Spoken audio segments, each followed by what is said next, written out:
countries will also suffer from a similar perspective. So we believe that we have a growth problem. As a country, we have a growth problem. So part of my speech will be also centered around how can we also internally, from domestic policies, re-energize ourselves so that we catch up on our regional counterparts from that perspective. Now, when I look at the economic structure, I've taken account of Botswana, Mozambique, Tanzania, Zambia, Zimbabwe, and South Africa by economic structure. And you can here see that only Mozambique and Tanzania, they have almost more than 25% contribution to GDP by agriculture.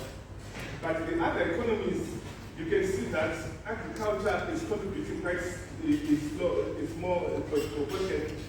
If you look at South Africa, it's only 3%, Zimbabwe is 12%, Zambia is roughly 5%. But the point that I want to make here is, when you look at trade and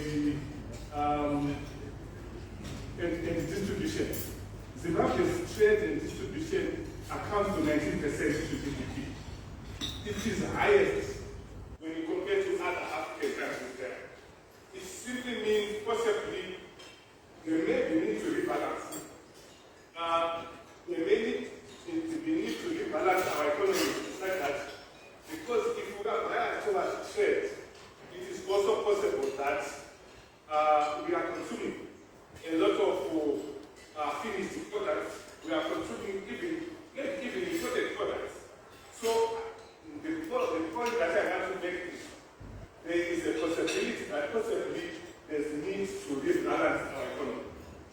Similarly, if I look at the sectorial contribution to employment by agriculture, by industry, by services, Zimbabwe, Mozambique, and Malawi seem to have the highest contribution to employment by agriculture. Yet we know that because of the fragmentation of our agriculture, a lot of small farmers may not be contributing to that tax. So that becomes also a structural problem. When you look at South Africa and Botswana, which are middle-income countries, the contribution of agriculture to employment is a very small proportion. So again, it's also maybe indicating from our perspective to say we may need to rebalance our economy, because that also has a bearing in terms of the contribution to the fiscus. So I pose this to say, when we look at the structural makeup from a contribution to GDP perspective or from a contribution to employment perspective, there may be a case to say we may need to redirect our efforts so that we rebalance our economy. Suffice to say, more recently, I think in the banking sector, the commercialization of land will be a big issue. Because what it simply means is that we are able to, I think it's an important step towards possibly trying to address some of the structural divisions that we are witnessing. We believe it's a move in the right direction. We need to ensure that we move in that direction to ensure that maybe land becomes collateral. And from that perspective, maybe we commercialize our agriculture. So we believe that is going to be key in terms of, I think, going forward from addressing some of the structural deficiencies that we may experience from this perspective. Now, I've spoken a lot about informalization. I've spoken a lot about, I've given the background to say Zimbabwe is designed from an economic growth perspective. The years where I've shared in terms of ranking, they have shown that Zimbabwe as a country, from an economic growth perspective,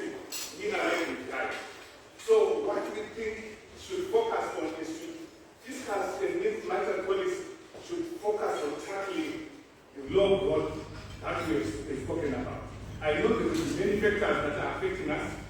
I also know that the reason why I also put regional economies is to make a comparison to say, from a regional perspective, we may suffer from uniform or similar conditions.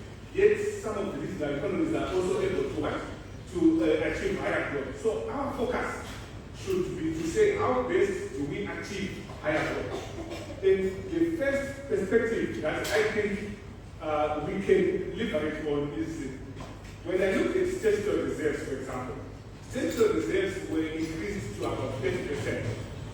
When I look at the amount in US dollar terms that is locked up in statutory reserves, as of September, roughly 400 million is locked up in statutory reserves. So if 400 million is locked up in statutory reserves, what does it do? Literally, we may be starving the various industries of the working capital facilities. Because under normal circumstances, yes, we know that, yes, we are worried about the inflation, we are worried about stability, but if we are quarantining 400 million of working capital facilities, I think we are indirectly affecting businesses. So when I was looking at the recent monetary policy statement, which spoke of trying to have targeted productive facilities to certain sectors, when I look at that money, it could also play a critical role. To say if we are looking for 100 million, and we say part of this money is targeted to those high impact sectors, we may begin to address some of the growth challenges. So here is just a simple example of some of the money that is quarantined that can be benefiting the economy, but it's not doing so now. So I think consistent with what has been announced in that monetary policy, we believe some of these resources should really be directed towards those high impact areas, so that, you know what, we begin to address the growth challenges that we are talking about. I've spoken about the structure of the economy, how can we align ourselves from where we are to other countries from a GDP perspective and from an employment perspective. I know one of the things that we've spoken about over and over is to say, how do we reverse the informalization of the economy? And when I did my research, I realized that informalization is not only a Zimbabwe problem. Informalization is an African problem. Yeah? So when I looked at some of the statistics, it says 85%, almost 86% of employment in Africa is informal employment. So if 86% of informal employment is informal, it means that we have sort of uniform challenges across Africa. A lot of these circumstances means they are not able to contribute to the fiscus. So how do we promote formalization? I think there are various ways to promote formalization. Some of the strategic approach would be to say, find ways of incentivizing the informal, maybe through even protecting their rights, through entitlement, and even through, protecting the assets as entrepreneurs. We should be seen to give certain benefits that make it attractive for business to formalize.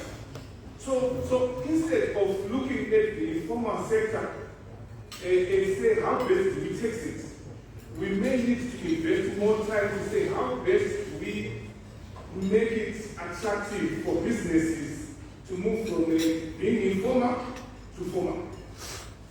I think even issues around pension schemes for informal sector, it can be a carrot and stick to say there could be pension schemes, social insurance schemes, others conditional incentives that are beneficial to the informal sector upon registering, for example.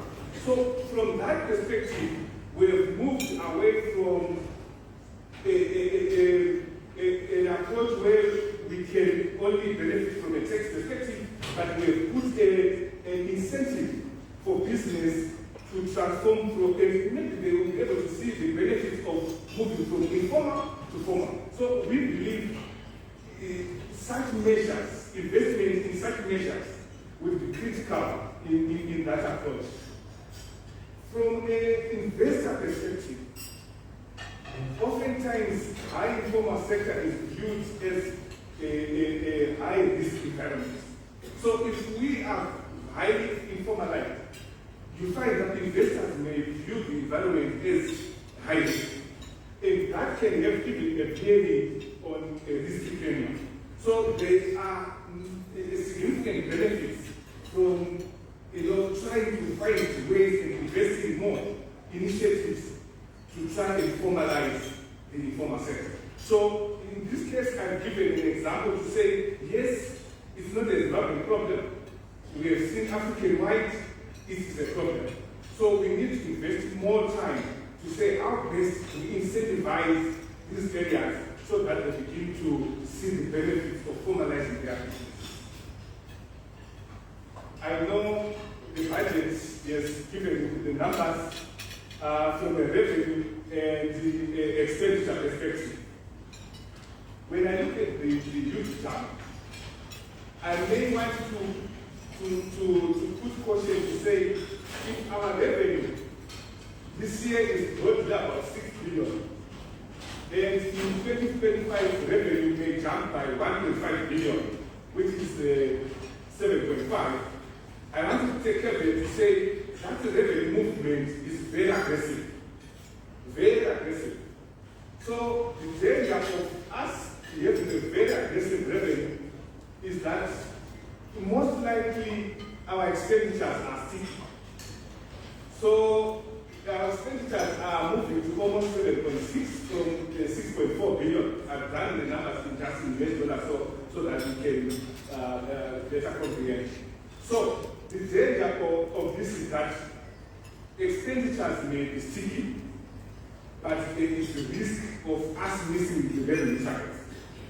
So if we miss the revenue targets and our expenditures are likely to be realizable, we are likely to have a higher budget outstanding.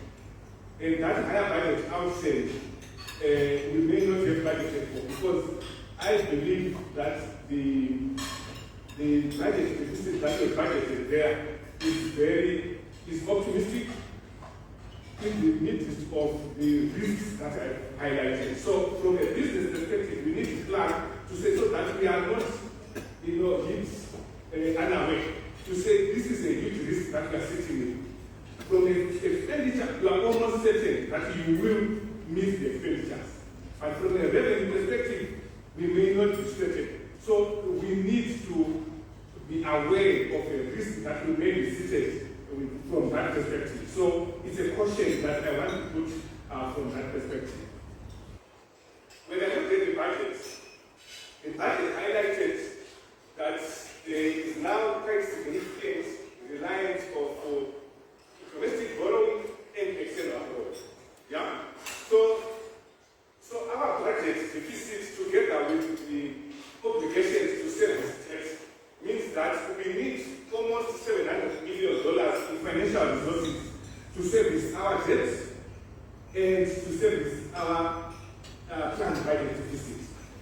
Now, our reliance on external borrowing in an environment where I've highlighted the risks of protectionism, given the dynamics that are happening globally, means that external borrowing can be a challenge in that kind of environment where heightened uncertainty as a result of what is happening presently.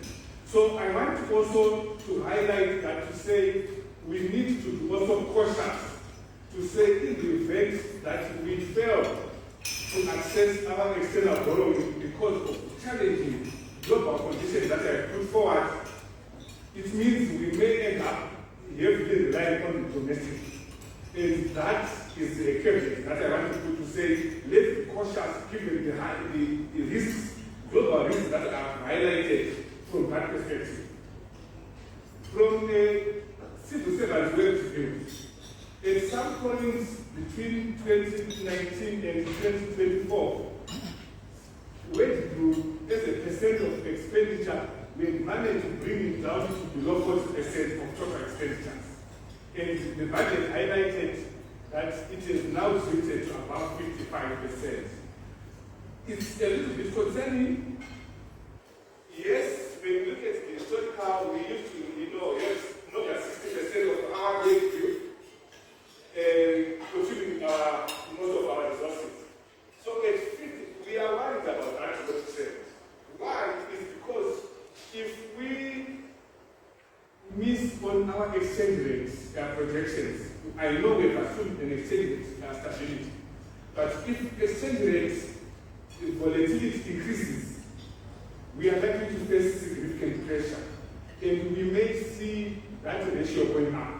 And we are not, we don't want that because that ratio, if it goes up, it means we are trying our resources more to service debt. So again, I want to put a caveat to say we notice the trends and that we achieve over time, and that risk is something that we may need to watch as we go. So I've given some new perspective. Maybe lastly, in terms of domestic debt, I've seen our domestic debt. There was a huge jump in domestic debt. Maybe it would be good to just aspect. There was a huge jump in domestic debt between in 2023.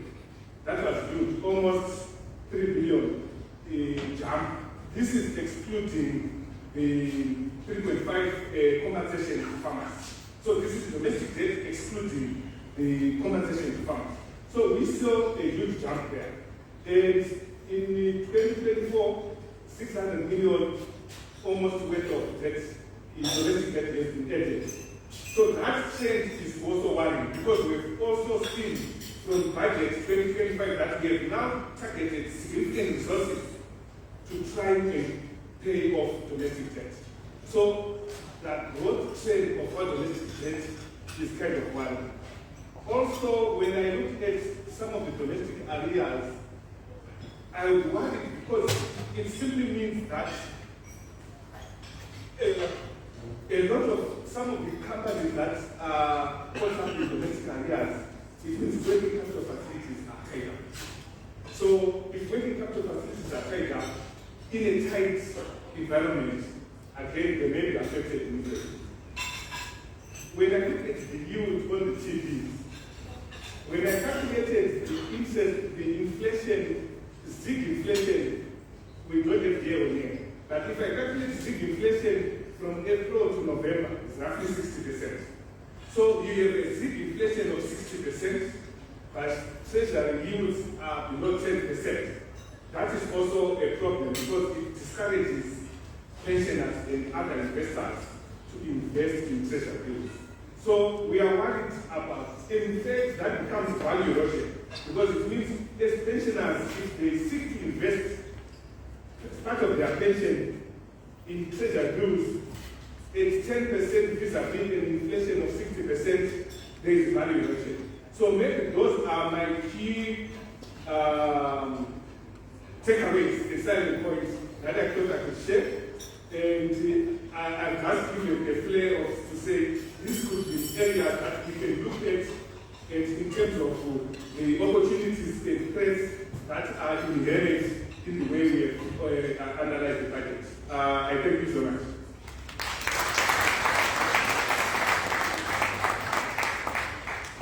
Thank you very much, James, for that presentation. As he was giving us an overview analysis of the budget and the Zimbabwean economy vis-a-vis its peers in the region, and James there making calls challenging the authorities to relook statutory funds, redirecting them towards high-impact areas, call for rebalancing the economy, incentivizing the informal sector, which remains a challenge, with insights that 86% of employment in Africa is in the informal sector. How do we make them contribute, or that sector contribute to the fiscus and indeed cause some of those suggestions that we had? Allow me now, ladies and gentlemen, to invite upfront to unpack the tax measures that we announced in the 2025 budget Mr. David Masaya. He is a tax expert. Please put your hands together as he comes forward.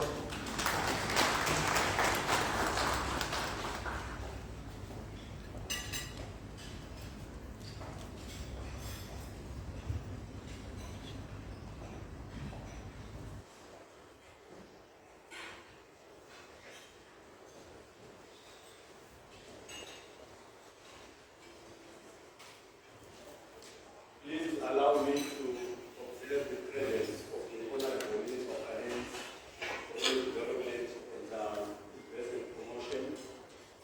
Secondly, allow me to write on the protocol as announced by Linda Milo of the Mass. I'm here to talk to you in much similar terms on the taxation measures as proposed by the Honorable Minister. James did indicate that in most of the African countries, and indeed Zimbabwe, our economies have become informalized up to the point of almost 86%. You will notice as we go through the taxation proposals that the minister's proposals do try to speak to bring the informal sector into the tax net. In fact, an attempt has been made from previous years. We all remember the route-to-market taxation measures that were introduced last year, and the ministry has gone a further step to try to bring everybody else on board.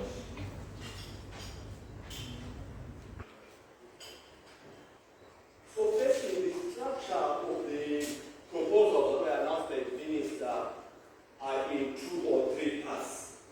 We will measure the finance bill, which after the bill has gone through the various processes of parliamentary procedure will be enacted into the Finance Act. We've got proposals that are in the speech, which may be brought into law by way of a statutory instrument, number 1. And number 2, items which are in the speech which amplify administrative issues that the revenue authority needs to take, because the taxation measures are already in our law.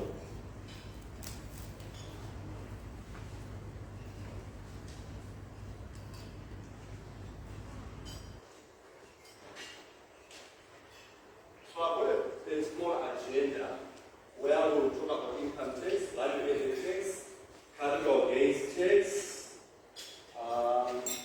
the Mines and Minerals Act, then the Finance Act and the Revenue Authority Act. The Finance Act mainly contains your rates of tax that apply to the various taxing statutes. And the Revenue Authority Act, the administrative or administration measures. Then I'll discuss customs and excise duties, changes or proposed changes.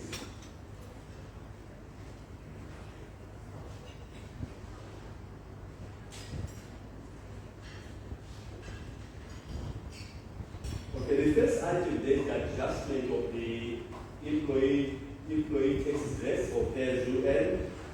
The ZWG rates to align them to the exchange rate, moving the exchange rate and inflation. But the USD rates remain quite static. It doesn't matter that where one is both USD and ZWG, you then use the USD rates.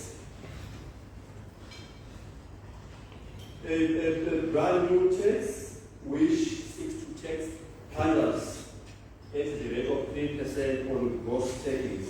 I'm sure we've seen on media, on social media, some of our funders asking the question, what then happens in those months where I'm just betting and losing? Then in that amount, I'm taking 3% gross. This is not a brand new law, because a professional funder under our existing income tax legislation is expected to pay income tax on their net winnings. So I'd like to guess that if you are professional in that trade, then you have got the window of putting together a tax return which shows your net takings so that you're not taxed on the gross. The exemption of building societies to be restricted to income arising from mortgage finance.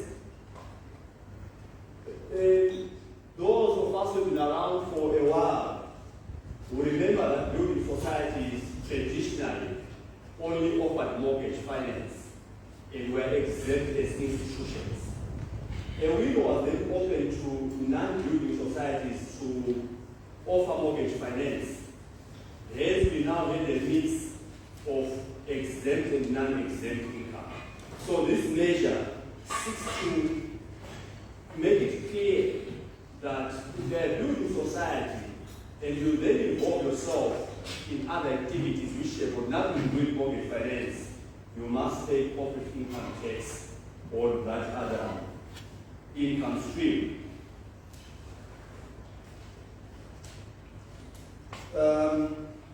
Then the removal of the tax holiday for licensed investors.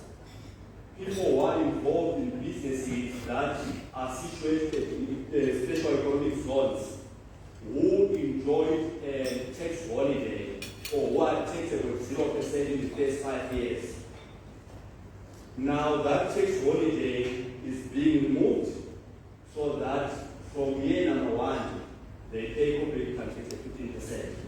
What will need to be clarified is what then happens to licensed investors who are on a holiday, and as an example, in their 3rd year, and then this measure is introduced. Do they lose the holiday for the remaining 2 years, or this is for brand new licensed investors commencing operations? So that's an area that will need to be clarified so that at least it's black and white, it's not gray.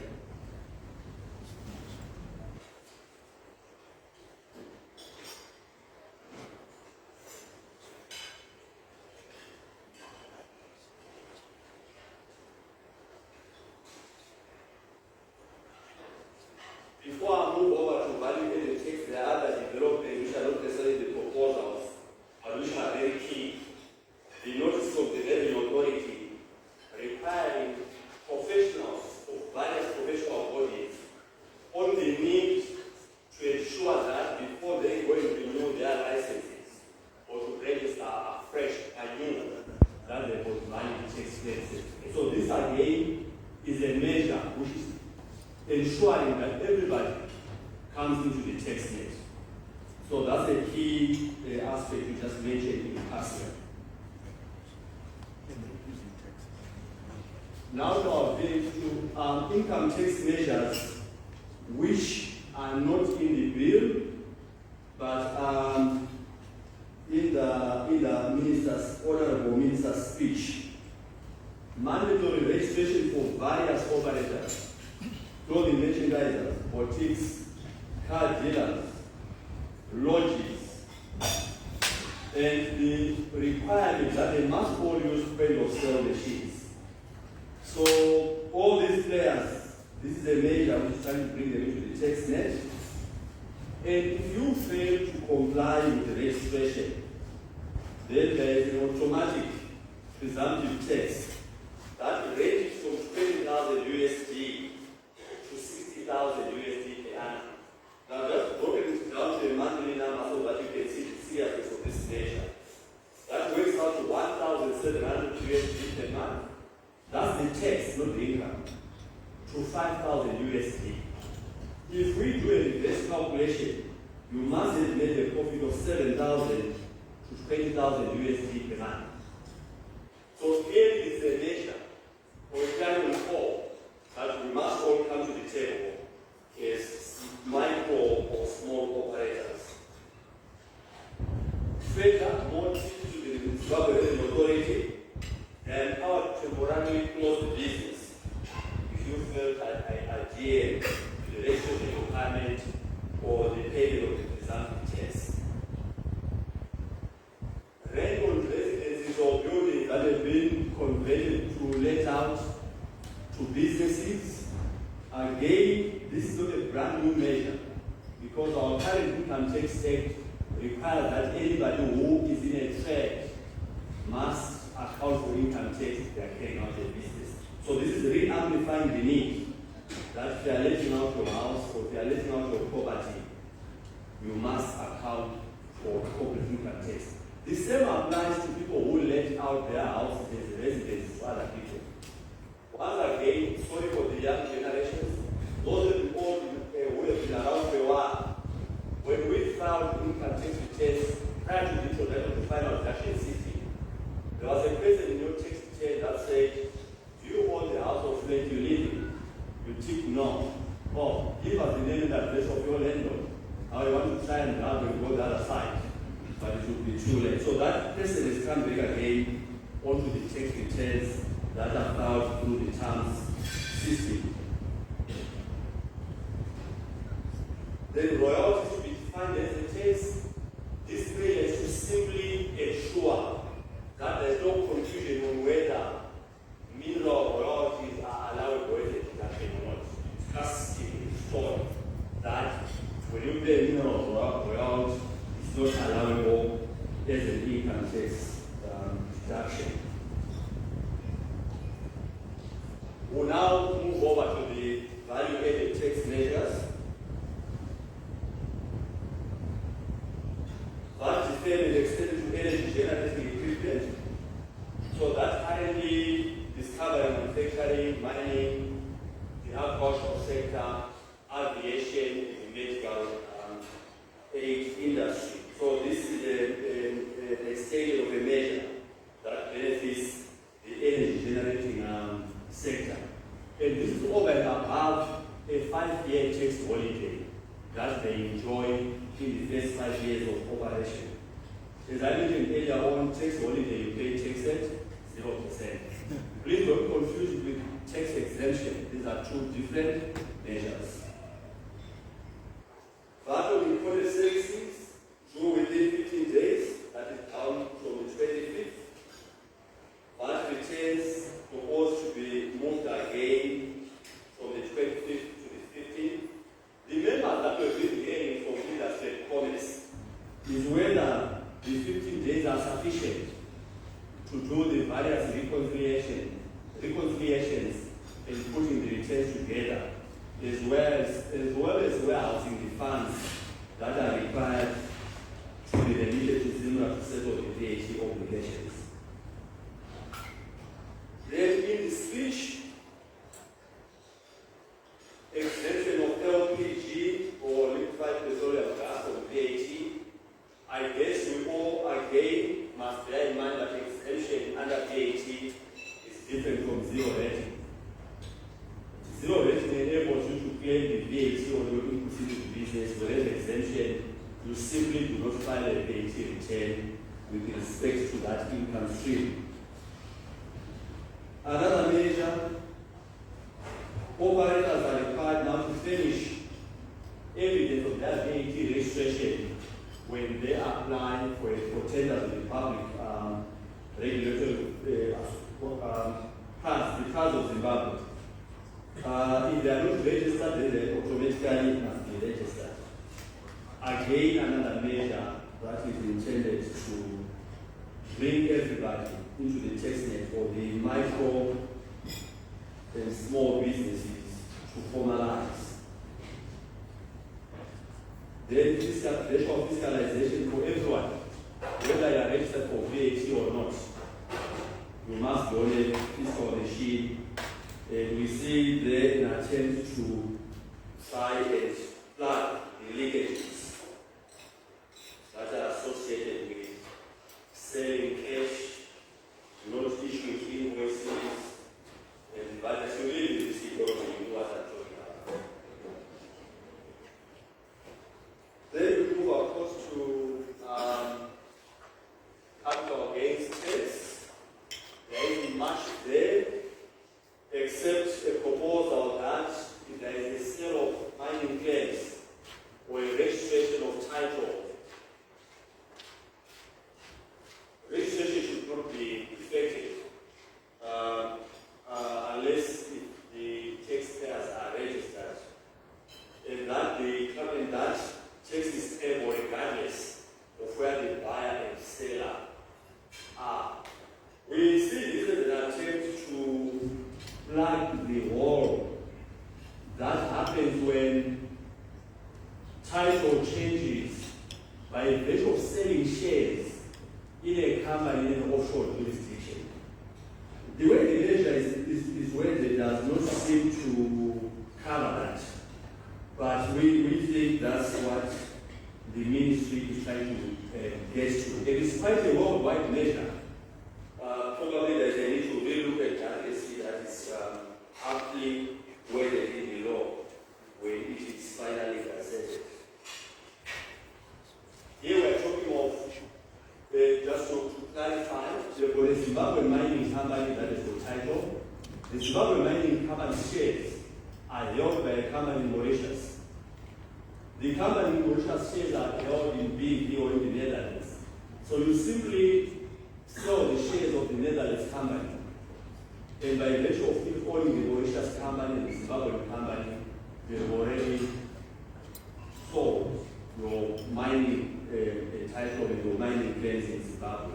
Those who read widely, there was a very a case that played for many years in Uganda. Tell Oil, when something similar happened, and the Ugandan government looked and they said, no, we need money as well. But there was a legislation that they ended up negotiating so that something is paid to business. The mines and mineral state, I've already spoken to the first point, as well as the second point. The third point is simply to change the rate of planning royalties for all leg granite and cut traditional stone. So that's quite straightforward. There's also another measure which seeks to empower the minister to change the rest of planning royalties without probably necessarily going through the entire process where there's going to be finance here. So we guess that the minister will now be able to issue a statutory instrument and the measure will come into effect.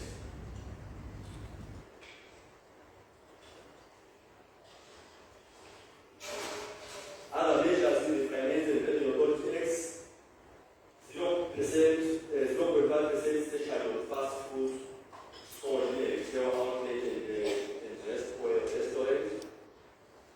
Again, there we think, or we have reviewed that there must be a regulations or practice notes that the Revenue Authority to make it explicitly clear what is the retail outlet and what is the restaurant, so that there are no arguments as the measures are being implemented. 20% surcharge for plastic bags against the environment, I mean, it's the topic of thing nowadays. Don't know if anyone will anything against that. The basket makers in what they had in elsewhere basically benefit as you not bring your own basket into supermarkets. Remittance of taxes by intermediaries, your financial institutions, etc., is going to happen within 24 hours. Not 48 hours. You sleep the following day, you must make sure it's done, not later on. The tax clearance is now mandatory to access credit from financial institutions where you are borrowing more than 20,000. Again, a need for clarity. You borrow 20,000, no need for a clearance. I borrow and I top up another 20. Do I now need clearance? Because I'm now at 40 or I'm now at 35. What happens? If I have an overdraft facility which I have not drawn down on, am I supposed to finish a clearance or not? Not that there is anything wrong with finishing a clearance, but will the bank be breached? Because an overdraft facility is simply a facility and might not access the credit line after all. Then there's provision for the seizure of electronic records and storage devices by tax offenders and debtors. So there will be seizure of your information stored on the cloud. You go to the aware. Taking stock and cash. Remember last year or the year before, there was a measure which granted the Revenue Authority to go to those places where we keep cash. Now there is a provision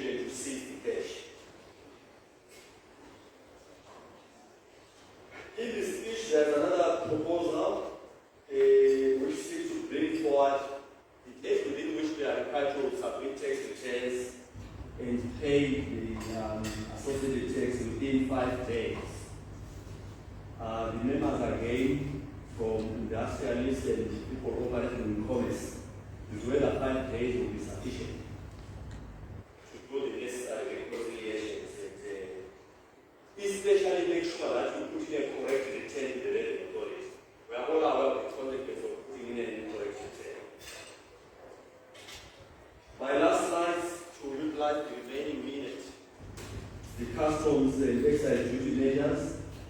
I say realignment of sugar tax because this reduces to 0.005 as the cordials are not ready to drink, whereas the other items are ready to drink. So this really aligns to bring about an equitable space.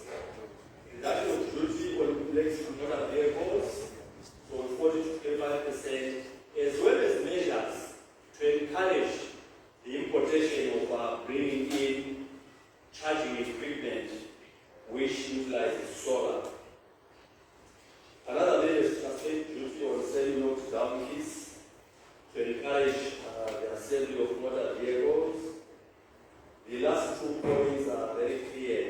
COVID-19 is behind us, so those measures or the suspension of duty can now be dispensed. Thank you, Minister, for that window during COVID-19. Then the last point is very critical. Certain goods will be smuggled into Zimbabwe unless the seller proves that duty was paid. I've put there in brackets the order because if you bought from someone and the goods are in your possession and you can't prove, then you are in possession of smuggled goods and you rely on customs duty and fines of those goods. Ladies and gentlemen, thank you very much for your attention.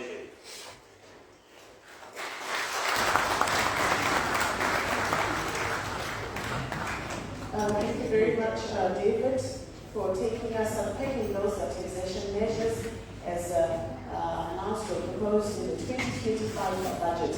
We will be getting into a panel discussion very soon, so most of the issues or the questions that you may have around the two presentations we've had so far, I'm sure will be dealt in greater detail. But in the interest of time, please allow me to invite now Dr. Cornelius Dube from the CZI to give us the tax regulatory and licensing cost mix, and I will give him 15 minutes to give us that presentation. 15 minutes to give us that presentation. Please put your hands together as he comes forward.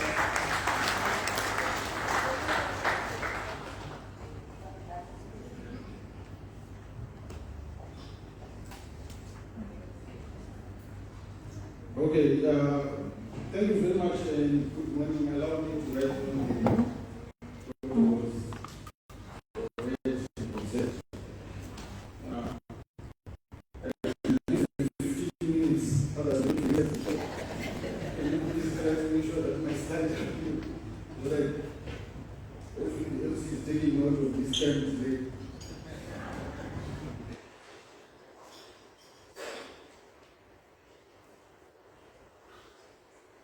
Looks like certainly we have technical challenges.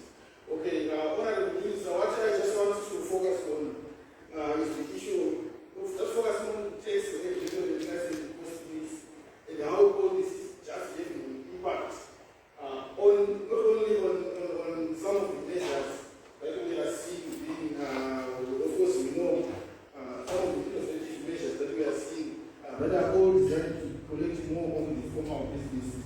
We believe that probably there is need for some focus, some shift of some sort to focus on other issues, especially issues to do with compliance.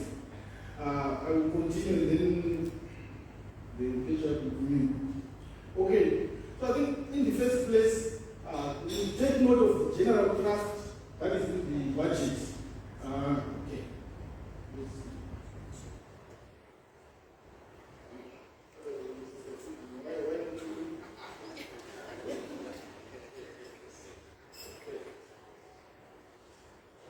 Yes.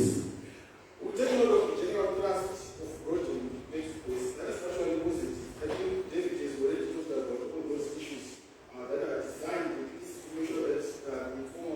becomes compliant.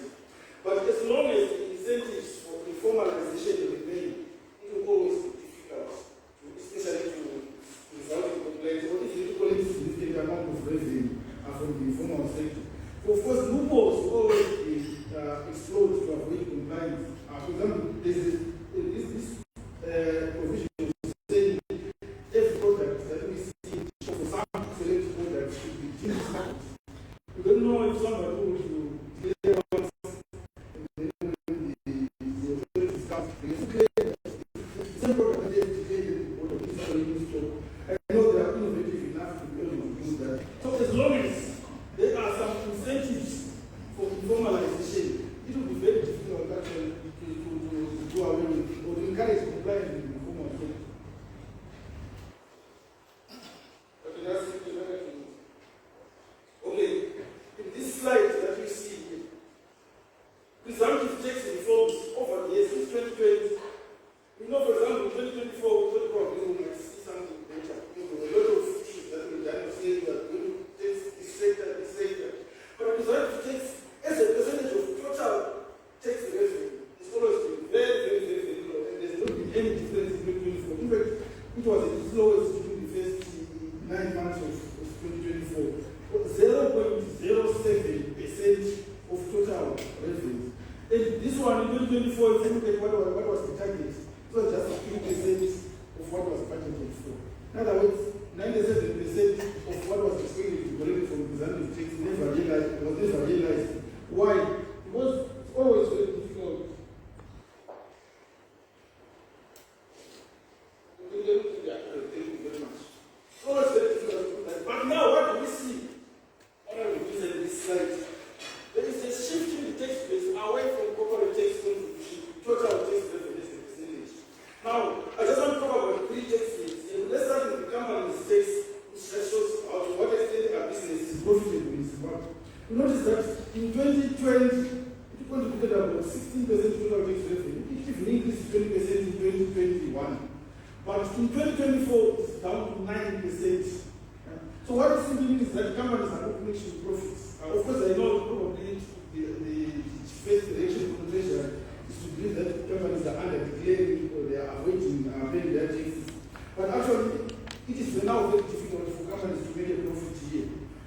We can also look at your IMTT. It used to be close to 10%, but it's now down to 4%. It also speaks to the issue of informalization. But if we want to look at individuals, now we see that the burden on individuals is actually increasing.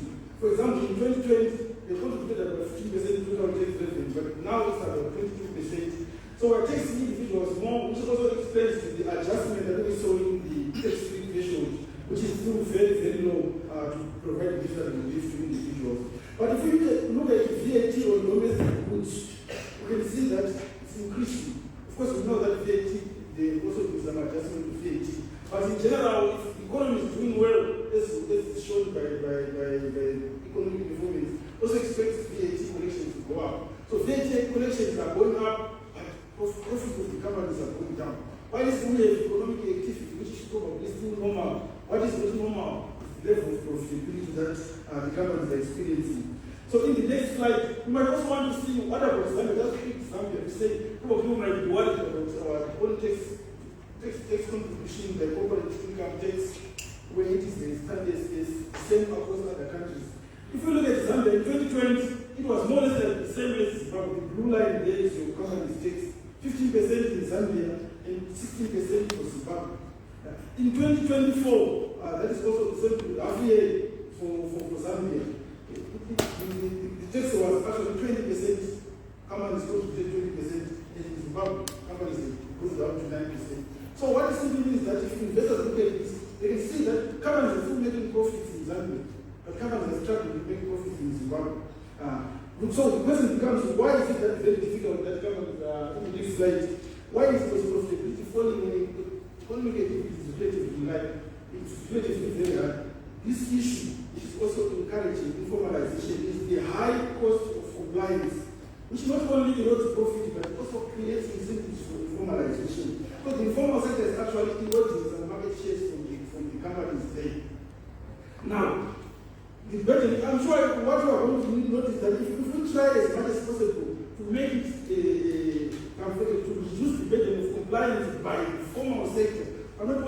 see that it's difficult to encourage formalization from the informal sector. But if enough tax collection by treasury, you actually increase from the government take. This graph here is just showing this world will be data that when Zimbabwe is actually the third highest in terms of the monetary compliance rate in 30 countries. This is the number of tax payments that a family has to pay. 51 for Zimbabwe, 87 for South Africa, 8 for Mauritius, 11 for Zambia. The number of regulatory authorities that somebody just has to go and visit to make sure that they are complying, 51 for Zimbabwe. That actually explains why we have informalization in the country. So, in the next slide, we also ask ourselves, are shareholders in the industries, are they still the main beneficiaries of the business activities? Actually, what the data shows that if you look at the total tax, including treasury and the regulatory authorities, it's considered about 32% of profits. So 32% of profits just goes to treasury as well as the regulatory companies. But we saw in the treasury is not getting much. So who is getting the bulk? Are the regulatory authorities. So in other words, treasury is collecting less than our regulatory authorities. They are the main beneficiaries of this certificate at the moment. But if you look at the 2025 national budget, it acknowledges this very, very well, the multiplicity of regulators involved. But the budget was just said the OPC will deal with this. The OPC has always been trying to deal with this one as a community, and this has not been happening. So probably right now, what we should try to do, we should definitely one government approach towards this issue. For example, if you just look at this is, in the next slide, we're all talking about the challenges we are having in electricity. And then we're saying, hoping businesses, hoping that some investors are going to come with solar farms. But just look at this. This is engineering, come and go to engineering. I was given permission to show this. Look at what area is just going to collect in terms of, for example, 1 to 10 megawatts plant. Total estimated permitting less than 50 completion of project.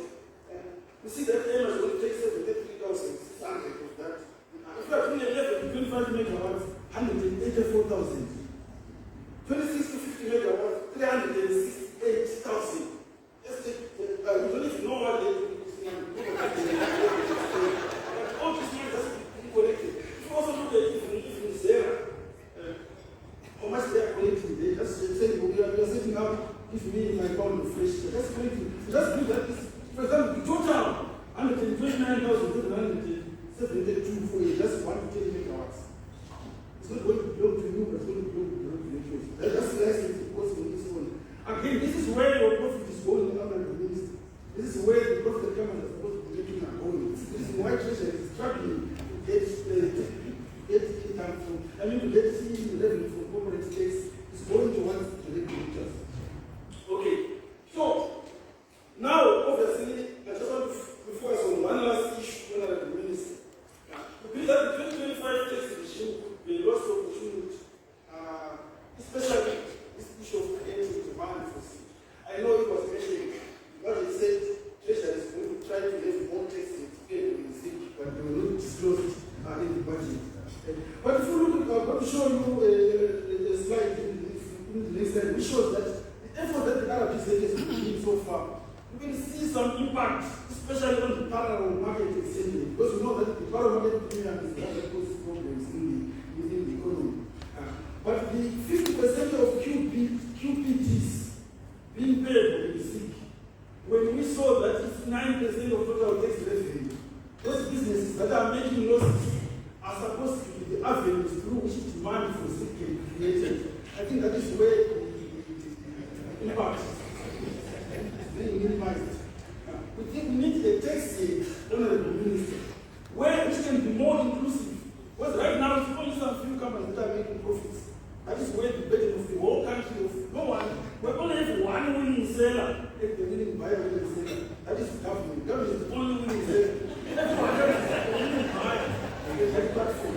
So we are saying, to what extent if somebody is asked to pay to receive, to what extent are they going to come in their USD and become winning sellers of USD and winning buyer winning seller? If we say pay as you take, for example, we can see them shows. I know that in one platform there was a Arab official who was talking very, very what he was saying was making sense, but he was misquoted. He ended up requiring some retraction of some sorts. There are a lot of things, foreign guys that is coming on. Part of it is coming through NGOs. Our NGOs, they employ people. They pay payers, UAE, USD. If you just say, payers, paid in Zimbabwe, when you see NGOs, obviously progression recognition, some of the NGOs that they will never go to the barrel market to the minister. They will never participate in the barrel market. They will come to the willing buyer and seller and be willing sellers of foreign currency. Why do we say payers? And I know that this is try to manage that kind of USD that government will collect.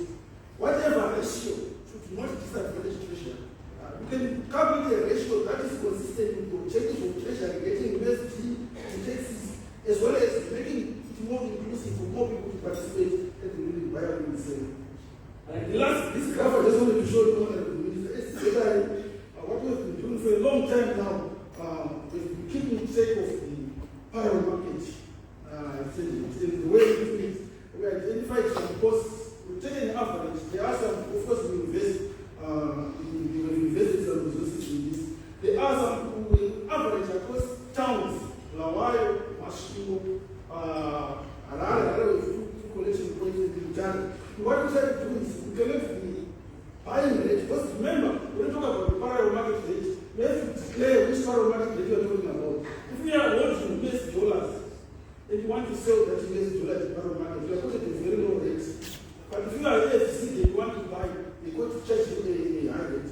So the blue line that you see here is the average between the buying rate and the selling rate. But what I want to show you is that premium, or what we are calling premium on the selling rate after 5% margin. In other words, we know that your retailers that are compliant, they normally pay 5% premium on the official sales rate. So for them, if somebody is holding $10, the probability of them getting that US dollars will depend on the difference, on the premium between what the borrow market guys will offer them when they sell, as well as their official price. So on the official price, if you just take a 5% margin with that, and then you compare, that is the gray line again. What we can see on the release is that sometime in October, that premium is narrowed down to less than 10%. The period, of course, I ended up by mid-November because there was some distortions when I started coming in. These were looking, this nice year up to this point. Which meant that if Arab State managed to get some support, especially by having some people coming in as willing sellers, probably our game plan will definitely be good here. And also, if you look at that blue line, there is also a perception that the borrow market players is just somebody who is sitting under a tree, which position is not at all informed by the fundamentals. But look at that, in fact, the appreciation that we saw recently on the official statement was this started happening with the borrow market statement. The borrow market statement is appreciating, following the devaluation that happened, the borrow market players were also optimistic. They increased their rate, but just when they found more takers, we saw that they started lowering that rate. So this is not something that can be mystified. The borrow market rate, as far as I'm concerned, is actually the market rate. It responds to demand and supply, it also responds to availability of the goods on the borrow market. So this, if you just find a way of ensuring that there is demand first, I'm sure our issues to do with the borrow market will be off. Okay, so the last slide. On measures to affect availability, of course, I know that if I just move forward here without mentioning this, we might be trouble with some of our neighbors. There are some issues when I was doing this. I know that when you talk about the social tax on preference to appointment, he said it is okay because it equalized the hotels and the refugee. But the challenge is that the annual extension of this same reduction of the rate to preference is going to have an impact, especially on the reference collection, simply because the rate to preference is equally affected by the high tax that they were charging. They absorbed a lot of the impacts over the years, and right now their volumes are also going to increase. Special economic is only incentive for the minister.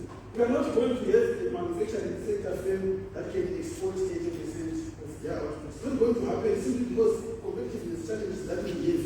We are never going to be able to penetrate the export market to such an extent. This can happen, of course, in the extractive in other areas.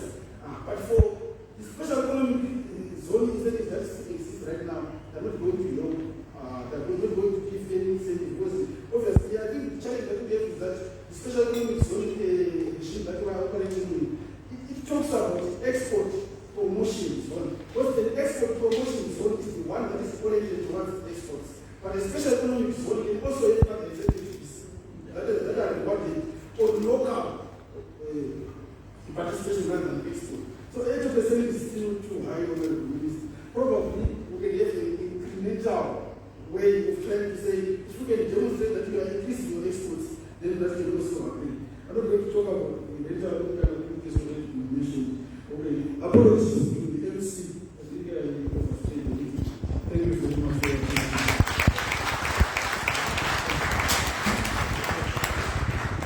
Thank you very much, Dr. Dube, for that presentation and that you so aptly presented. All right, and allow me now, ladies and gentlemen, to invite Afghan Chidi Silos from the CZI to take us through our next session, which is a panel presentation, a panel discussion rather, to then unpack some of the issues that were presented. And for those that have joined us, welcome to our post-budget breakfast meeting being hosted by the Business Weekly and the Confederation of Zimbabwe Industries in partnership with the Ministry of Finance, Economic Development and Investment Promotion. And so far we've had presentations by an economist, James, who gave us a budget analysis. We've had David Masaya, a tax expert, unpacking the taxation measures. And just now we had Dr. Cornelius Dube from the CZI giving us the tax regulatory and licensing costs of these. Allow me also, ladies and gentlemen, to recognize commissioners from the Zimbabwe Revenue Authority, ZIMRA, that are here present. So please put your hands together as Gini Silos comes forward to take us through that panel discussion.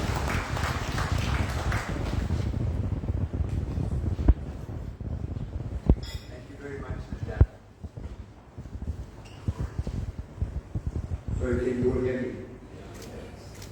Let me ride on all previous protocols. We're going to try and catch up a little bit of time. So I'm going to ask panelists just to speak from their seats, and the mics will be brought to you. And then after the panelists have made their comments, then we will invite the minister for a presentation, and then we'll have a Q&A. So for panelists, please just keep some remarks on the key points from the budget and also from the presentations. Let me start by our CZI President, Mr. Musham Plamani. Thank you, Chair.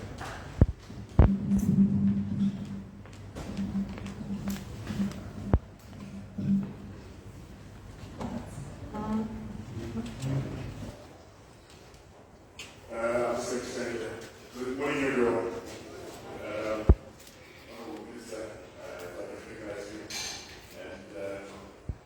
All protocols observed. Minister, what I look to when I analyze the budget is a budget that gives the ministry stability. And I think a lot of the presentations that came through speak to that.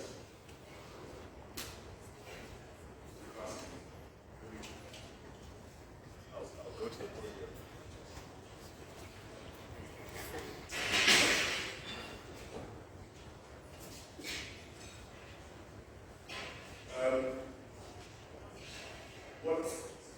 The reason that I say that we look for a budget that gives the ministry stability, we know that any instability in the budget ultimately comes to visitors. And I think the previous speakers have been very eloquent in putting that across.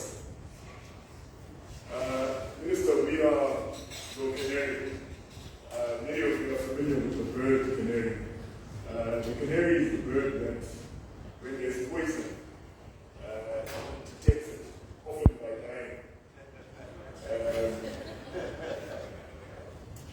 And it dies before its keepers die. So in this instance, as your canary, a lot of the things that have come through have been to prevent us dying so that you also don't die. We've got a lot of structural issues, Minister, that have come through.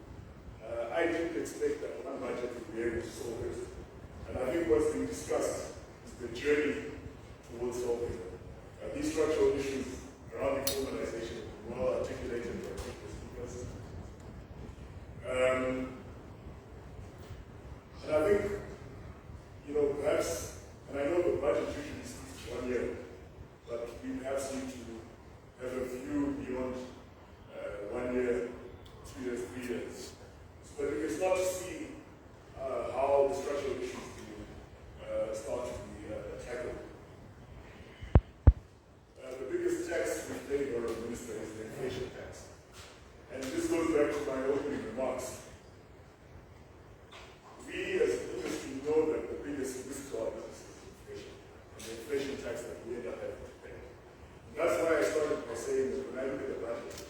I want to see a budget that doesn't put strain on government, that gives the government good predictability and expenditure and collection. And if you saw James' presentation, where he said it's too tight, it's something that does concern us. We'd rather actually see more of a gap, because we know that a stable government leads to stability in industry and policy.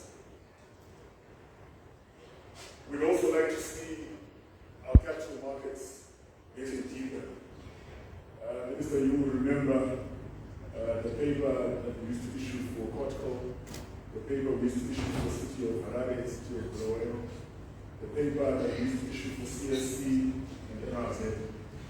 And once our capital markets shallow, the fiscus now has to take care of all of these needs. And that's part of the strain that's coming through to government. We'd like to see real work being done to deepen our capital markets. Honorable Minister, you will recall that the paper City of Bulawayo issued was amongst the highest rated in the region, and you could actually sell it in South Africa. And we'd like to see a return to it. That will actually take pressure off the fiscus, because the fiscus now has to carry all of these challenges. To be more specific,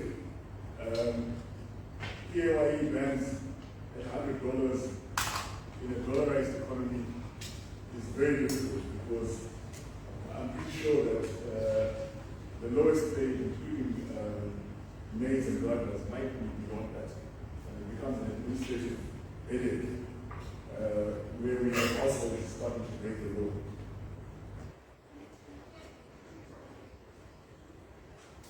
Honorable Minister, I won't talk much more because more taxes is sick. That was a comment I wanted to make. Regulatory charges. I just want to say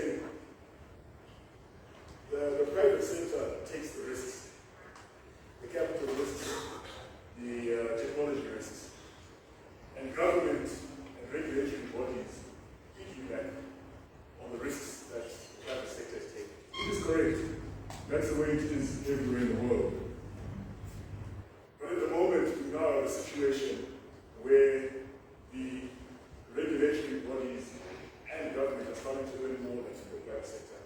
And on a curve that leads to disinvestment. We really need to tackle this, especially with the AFCFTA coming. We would like to present next year a schedule showing that the regulatory bodies have been cut by 10.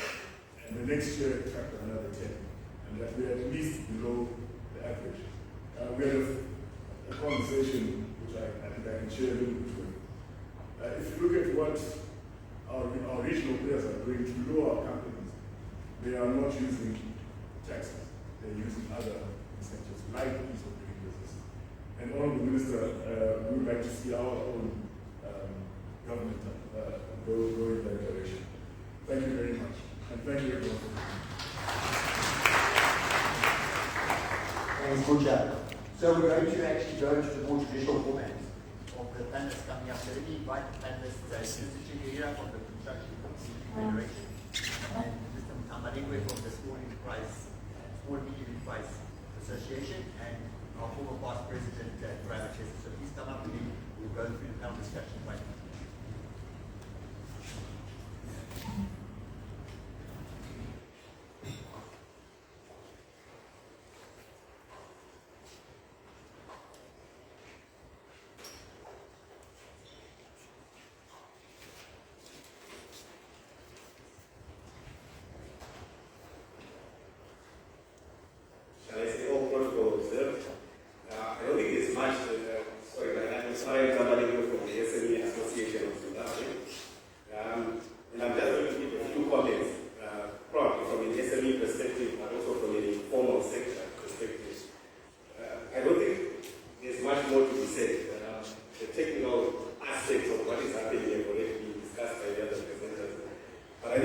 What's important to note now is that there is deepening formalization.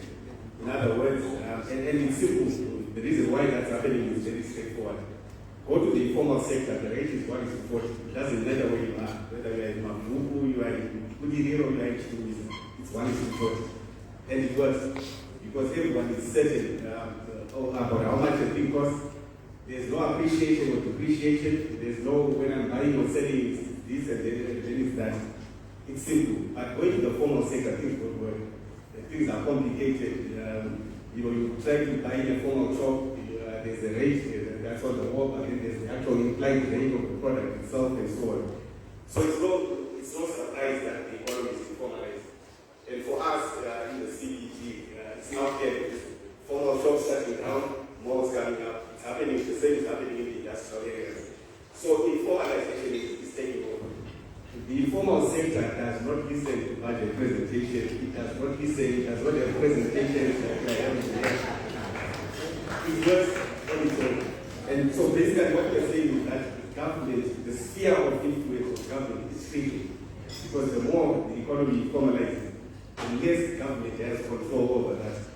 So budget presentations, all these things are not going to solve that problem. What is going to solve the problem is for us to have a proper market determined exchange rate so that money becomes money. At the moment, money is a commodity. And it's actually the most paying commodity. Trading in money pays more than trying to produce. So people are no longer trying to produce, they're now trying to deal in money. Corruption pays more than merit. It pays more than being honest. So again, people are turning to corruption because that's what it's paying. And this is why the informal sector continues to go as it is going. The thresholds, I think these have been mentioned as well. Your PAYE thresholds, your VAT registration thresholds, they become too low. They're robbing people who cannot actually comply practically. So what happens? It means everyone becomes a lawbreaker. The moment people realize they are lawbreakers, they operate with those parameters. They would rather pay a bribe to the person who's supposed to enforce than go to race. So these are the things, or these are the issues that we need to address. Issues like IMTT, they're making formality to exist. So for us, we sit in the middle space as SMEs. There's the formal on one end, the formal on the other end. In a normal economy, the regulations should encourage you to formalize because that's the way you become bigger. In our economy, the situation forces you to formalize for you to become bigger. So this, for me, I think those are the main challenges that any budget must address. Current one is continuing to perpetuate the problem, which is over-regulation. And I think that's what we have to do. Thank you.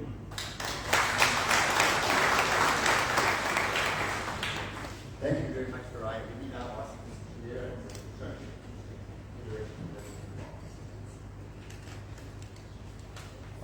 Thank you very much. I want to add on the protocol already observed. First and foremost, I want actually to correct myself. Initially, I thought construction industry is the barometer of the economy, as it is said in the economics books. Yes, when you talk about construction industry, you are talking about the sector which starts the economy.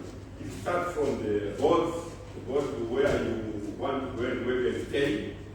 And when you activate construction industry, automatically you are activating a lot of sectors as well as manufacturers.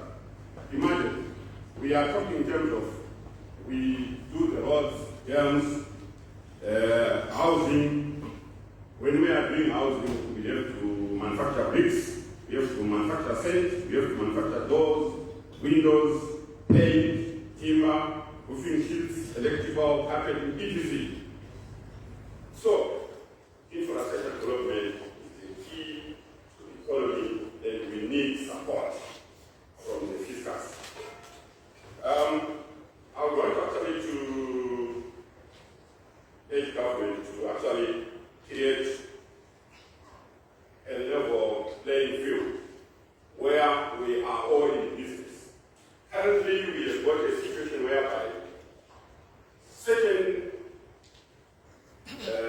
companies owned by foreigners are not registering for VAT or even acquiring the fiscal machines, whereby competition will actually create a disadvantage to the locals.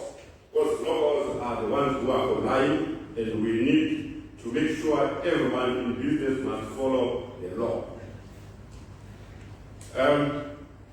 When we talk about informal sector, in my industry, I want actually to say it's not one size fits all. We don't have informal sector by the definition. We have got our workers in the construction industry who leave their employment to go and build houses for the individuals because they cut costs and they don't have any obligation to pay taxes and so forth. So we are saying, when we talk about informal sector, there's need for us actually to differentiate sector by sector so that we understand exactly what we want to achieve. When it comes to the issue of compliance in terms of paying our taxes, I think construction industry, we do our best to make sure we comply by first that it is one element when we want to do the tendering. Tax issues are part of the compliance, and we always try our best to make sure we comply for us to be part of any tender which comes out. Then we also talk about the issue of government starting projects without enough funds for the project. A good example, the Great Bridge, Mashiwarare Road. Currently we are talking about 108 kilometers which has not been completed because of shortage of funds, but we have already started the Harare Road. And I'm saying there's need for us to complete what we start so that it becomes an asset for the nation. It is also costly to us when it comes to the issue of implementing projects which are on and off, because we mobilize, demobilize, and so forth. It is costly. So we get government actually to make sure whenever there's a project, please, can you complete what is done.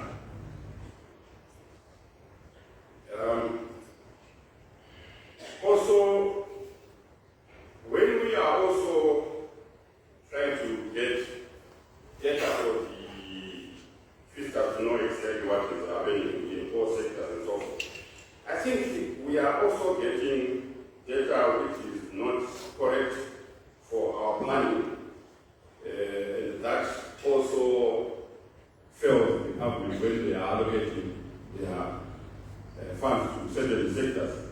A good example, we talk about construction industry. We have got structures which collect data, which we are not using when we are collecting data, because when you look for the data coming from Zimstats versus what is on the ground, sometimes it doesn't actually add up. And we say, why can't we use the structures which we have put in place in order for us to get the right information? A good example, we have got pension funds. Yes, those who comply are the ones who contribute to the pension funds, but we have got our NECs who actually manage the sector without even going to the register only. Anyone who is touching brick and mortar is accounted for by our National Employment Council, meaning the National Employment Councils, they have got data for everyone who is doing something in the industry.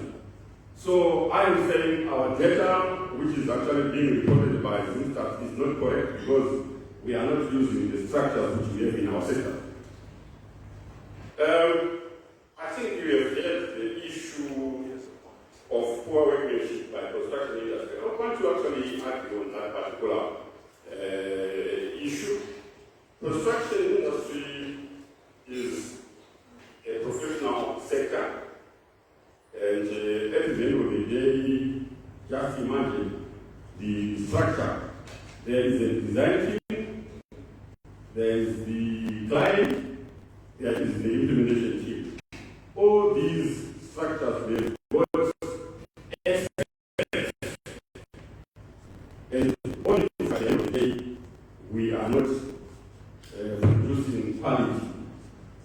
Some of it is more to do with enforcing the law. A good example, the roads which we make for international roads is different from the roads which we make for our domestic usage. Previously, a 30-ton truck was not allowed to go into domestic roads, but currently that's what we are seeing in our suburbs. We are now seeing the 30-ton trucks going around as if they are part of the taxis, and what happens to the infrastructure? Automatically the damage is definite. I think.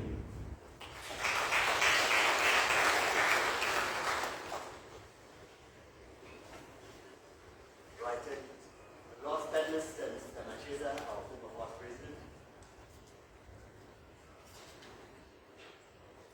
Thank you, Jimmy. Good morning, all. Honorable Minister and all protocol observed. Just a few comments.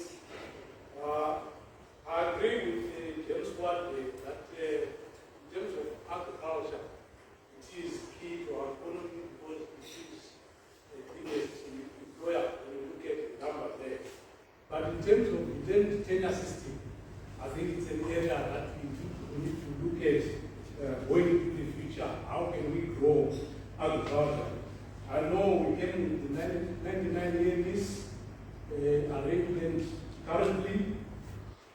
We need to allocate, is that sufficient enough to grow that sector? Secondly, you have, in your speech, Honorable Minister, talked about the facilities for industry. We hope this time they will come around and our members will be able to reply. We hope very soon the modalities will be out and our members will be able to start approaching banks to access those facilities. Number three, I want to talk about the ports. When you allocated the Ministry of Energy, when I look at the number, I hope they will be able to deliver because as this economy at the stage we are, energy is quite fundamental to go forward. I have heard the Executive Secretary, Chairman of ZESA, saying by next year we hope to come out of load shedding. But even if that is going to be driven by private sector and other players, I thought the board to the ministry itself should be able to talk to that and be able to enable them to deliver on the electricity. The other aspect I want to talk about is also the issue of the incentives. Dr.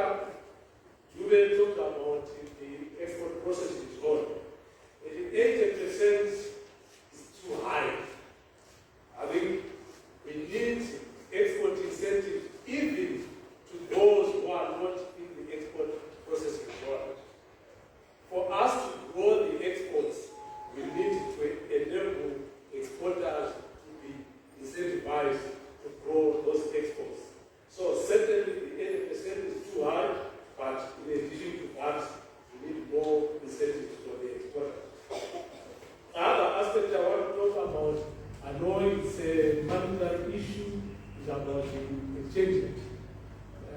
On paper, it's a willing buyer, willing seller. But in reality, it is not.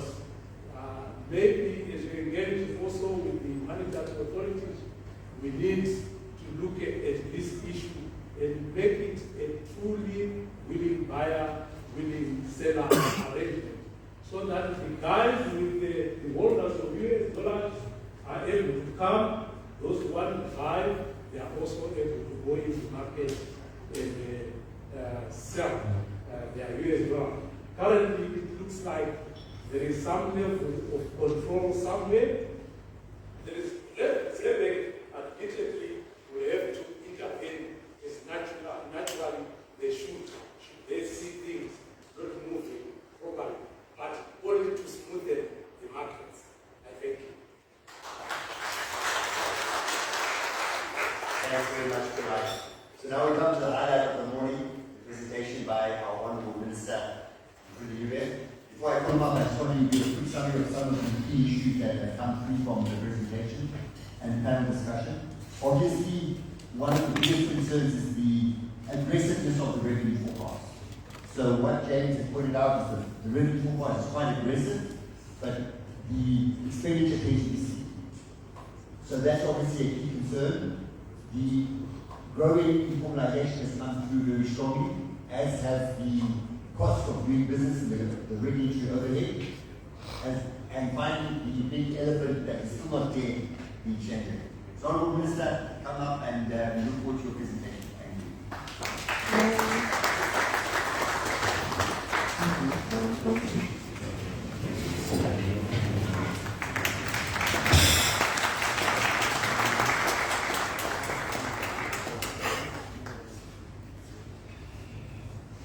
Please take a seat.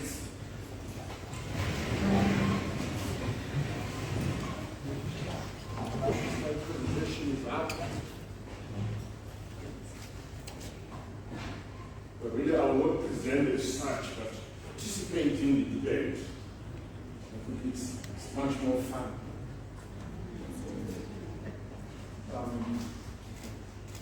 The presentation is coming.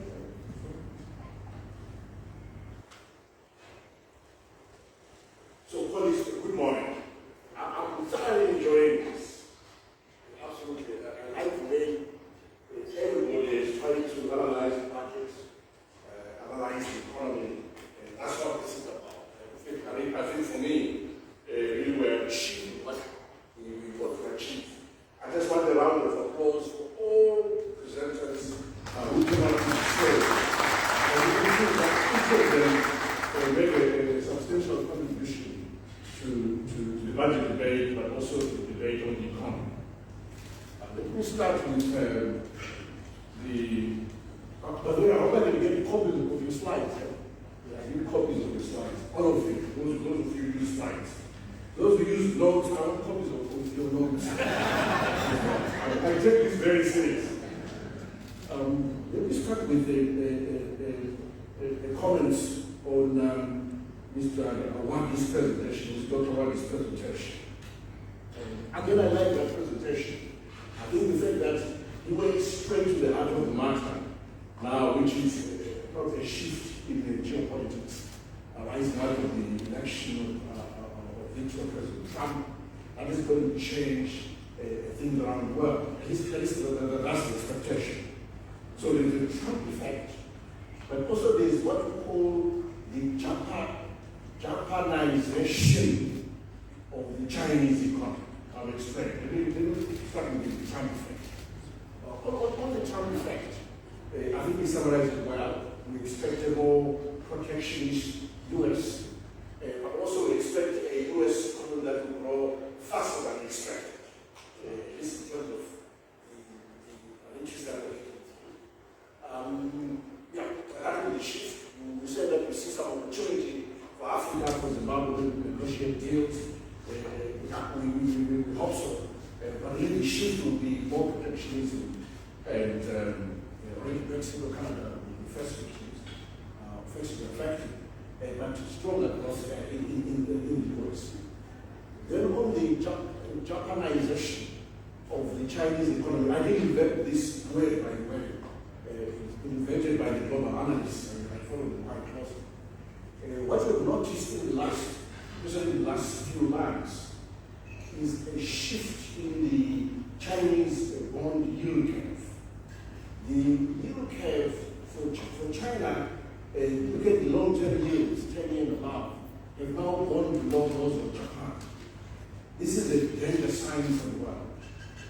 It might mean that the Chinese economy might go into a long, protracted stage of stagnation.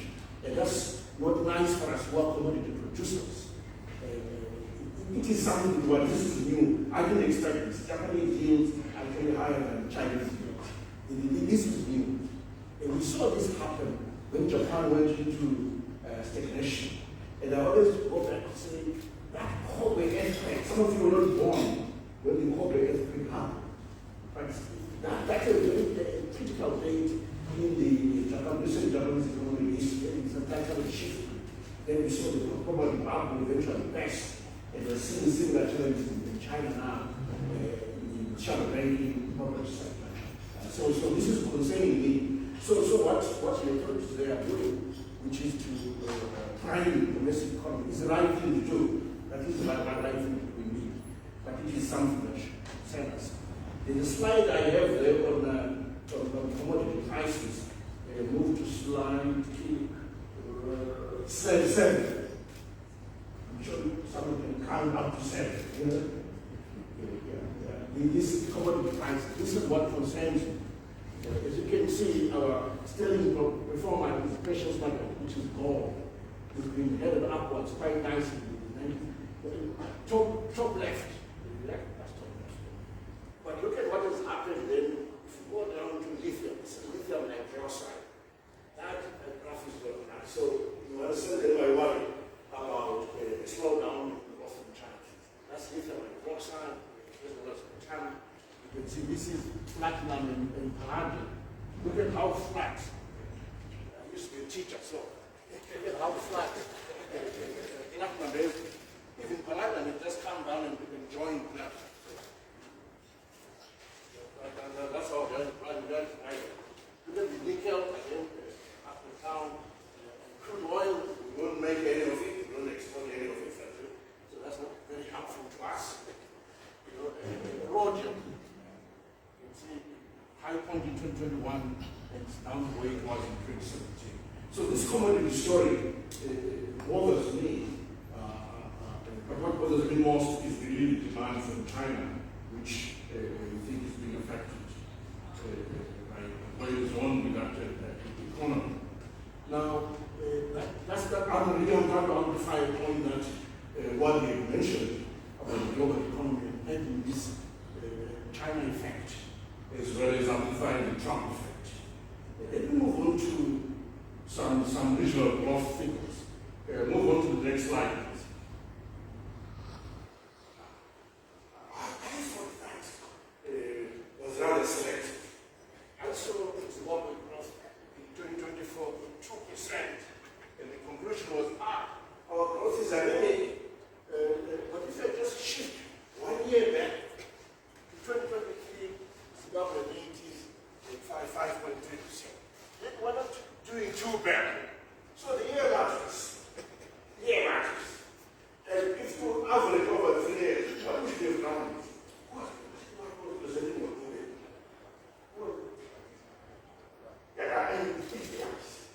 So, but we should average for the last 3 years. I think you see a different picture. If you average Zimbabwe growth for the last 3 years, 2024, and your average rate of growth of Zimbabwe is 6.8%. And try the same for all the other countries. People get a slightly different picture. The point I'm making is this. Yes, in the past, Zimbabwe struggled with consistent GDP growth. But I think what it's fair to say in the last 3 to 4 years, things have changed. We've had a shift, a notable shift upwards. And it's always been our intention to make sure this is maintained. I'm projecting 6% growth next year. I need to see more rates because that's quite an assumption. But it is an assumption 6% will come from the company. So what I'm saying is that yes, we've been challenging growth in the past, but the last 3-4 years have been different. I think we need a fairer comparison before we conclude in that direction. Then, okay, still I'm presenting as well as answering some questions.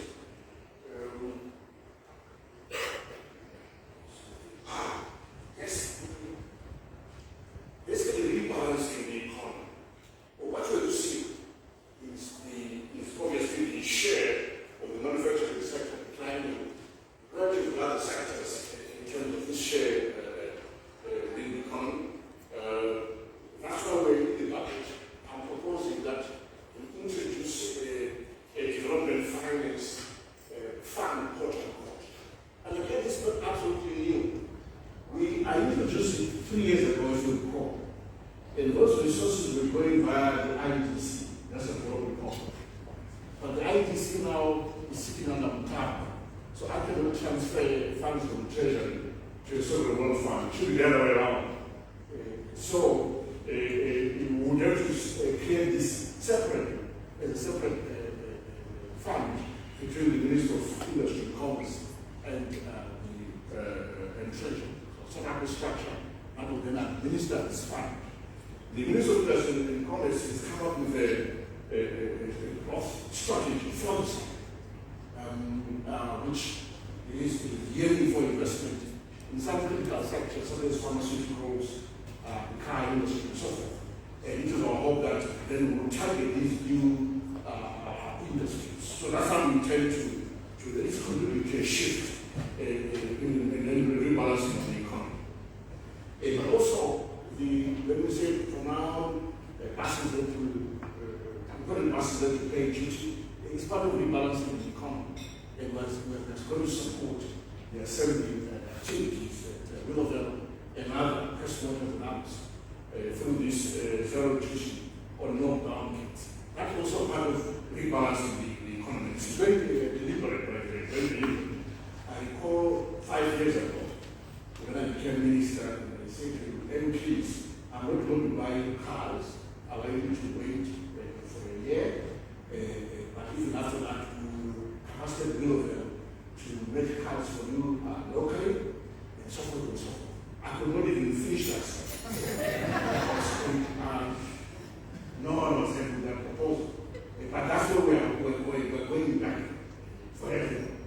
We just need to support our local industry. If the current products are not competitive, then they see they see that at the end of the day, we need to support that shift that what you mentioned.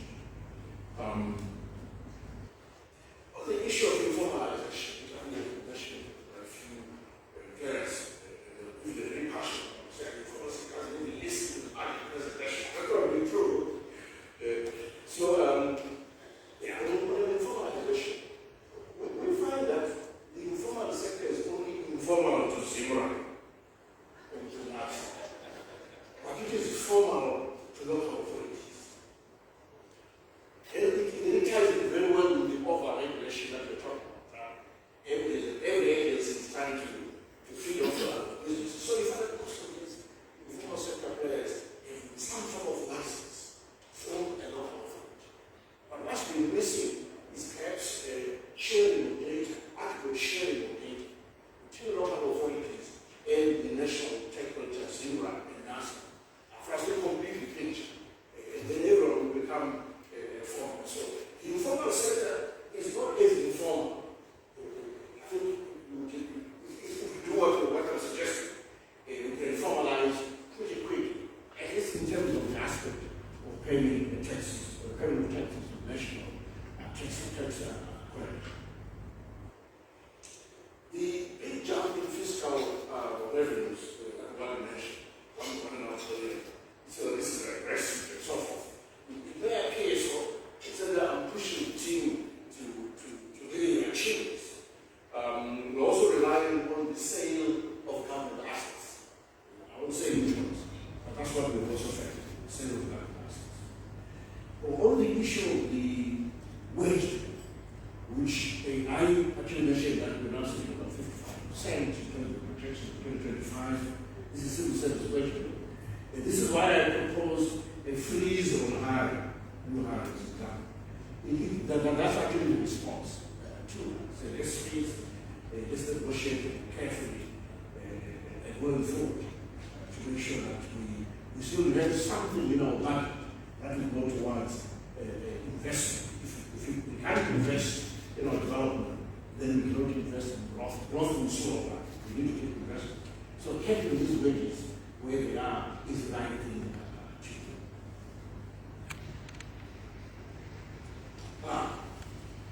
what you could also mention, you can see I like the presentation, going line by line. You mentioned the issue of debt service, that domestic debt is increasing. I'm worried about all that. If there's anything that keeps me awake at night, as Minister of Finance, is that. I'm worried about that. There's no board. I was going to show you a simple equation to remind you of something in macroeconomics, but there's no board, so I can't write. Anyway, it goes like this. So I'm going to read this equation. Basically, it's a debt accumulation equation. But there's domestic debt, foreign debt, it doesn't matter. So it says that the increase or the share, let's say increase, in your debt to GDP ratio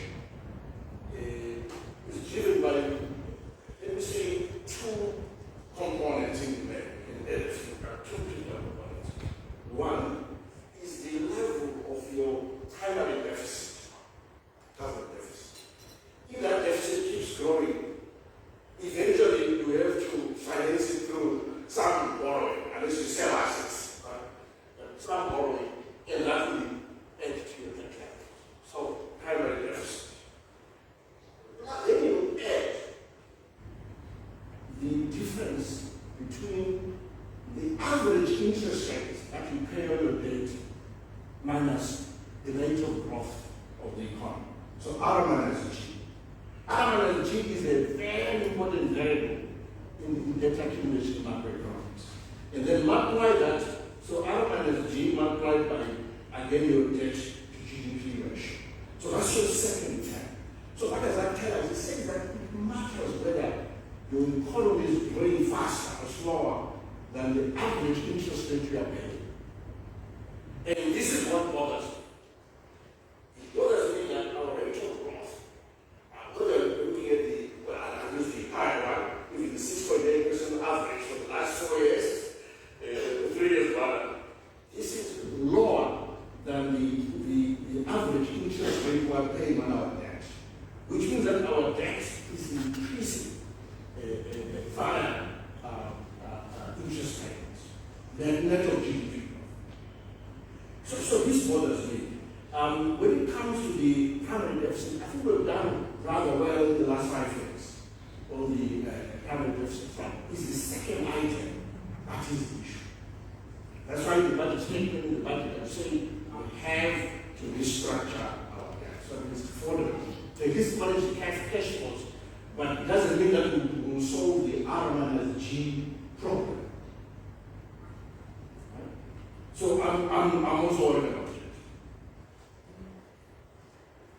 Let me turn to the comments from Saya. Thank you again for a very in-depth analysis of the various texts. Here, I've actually nothing back. There's one point that caught my is the issue of presumptive taxes, which are contributing easily another to the fiscus.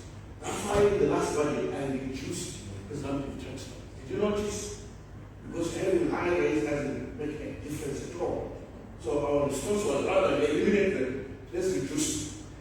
We'll watch again for another year, see what happens, and then have to make another adjustment. But clearly, a presumptive taxes are not making lots of progress. And you point to make a about no. Sorry, someone else. I think to how Cornelius do that. I'm mixing up. Cornelius made a point about the presumptive taxes. Messiah just did a wonderful analysis of the various texts. I will leave them. The point about declaring profitability, the first reason we give the cost of compliance, informal organization, and the competition from imports. Again, you name these are 3 critical factors. And it's quite clear that the compliance agencies are collecting more revenues than the treasury. It's very clear. But we then have to deal with the cost of doing business between OPC and treasury. We have to deal with this one. And then comment from Chamkan wanted the need to do a 3-year medium-term budgeting process. Actually, it's in the document, in the long document. There's some figures that go 25, 26, 27. We've done that.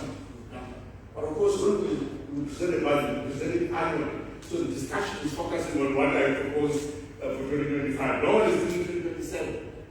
You know, but actually, we do the 3-year medium-term budget. It should be from. If you speak to that gentleman next to you, choose who is responsible for it, right across the your point about capital markets, I like this point. It was a time I used to be a young trader, all of us here, most of us. We used to buy silver bonds, silver bonds, these are premium fixed income assets, and they disappeared. They disappeared during the hyperinflation period in the main, and they never come back. And part of it has to do with the volatilities we were seeing with inflation and our currency, but also an unstable yield. So those three, which are all linked, are partly to explain the collapse of this local authority capital market instrument. But another factor is administration. If you have got city council that never have a stable clerk for the city for more than 2 years, then the governance is a challenge, and that will affect the credit rating of that particular metropolis. And I think you agree with me that stability leadership is needed for us to have credible instruments issued by these authorities. Chindaira, I missed some of your comments. I stepped out briefly, but the comment you made at the end about labor data, since that maybe fine-tuned, I won't use the words that they use, but I know what you do. Because you should come to my office, I think you, come over to my office, let's discuss this. And I'm serious about it. Because I'm also noticing that our labor data has got some holes in it. And this information that sits with the NEC, National Employment Council, let's get hold of this information and update the labor data. So I feel agree with you. I won't use the same words, but come over, let's have a conversation. And then the point mentioned by former President Susan Trai, Macheza, regarding the land tenure system in agriculture, again I agree with it. That's why as government we're moving forward with strengthening the quality of the land tenure system so that with a document that is registerable, valorizable, tradable, and bankable. Because we create such a document that will change the state of agriculture. If you look at it, the value of state land, when you were to apply market values, is over $15 billion. So that is the value that is missing in the economy because our 1998 instituted fully transferred and valorized. Can you imagine if that was so? Suddenly you will be adding 15 billion into the economy, or at least a good part of it. That's also one of the reasons why as government we created the Mutapa Sovereign Wealth Fund. Because the initial book value of Mutapa is 16 billion US dollars. And our question is, what portion of that is accounted for in our GDP figures? What portion is it?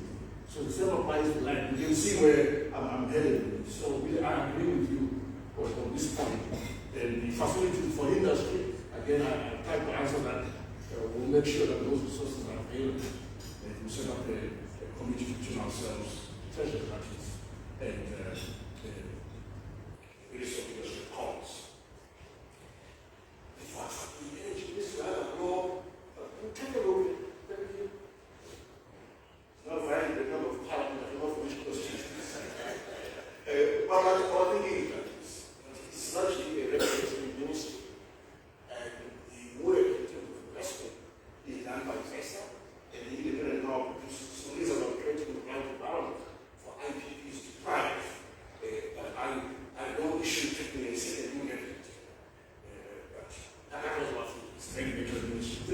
define budgets for Ministry of Energy, Industry, Commerce, even housing to an extent. Housing is different. We do build houses as government, but private sector has a lot of housing. Those ministries don't receive a large budget as a share of money. Share goes to social services, as you can imagine. So it's education, it's health, it's infrastructure to drive investment. On incentives, the 80% threshold for export processors, we'll take a look at that. Again, I think to you, much as somebody else mentioned, we'll take a look at that. Let me end by talking about the gas global compliance in terms of certain zones. So for agriculture, we've met the brutal target of the district service budget. Being allocated to agriculture. Again, for education, we've met the Dakar target of at least 20%. The 20% is really achieved through the budget, the single budget of primary and secondary education. If you made higher education, those two together should give us close to 25%. For health, the target, the budget target is 15%.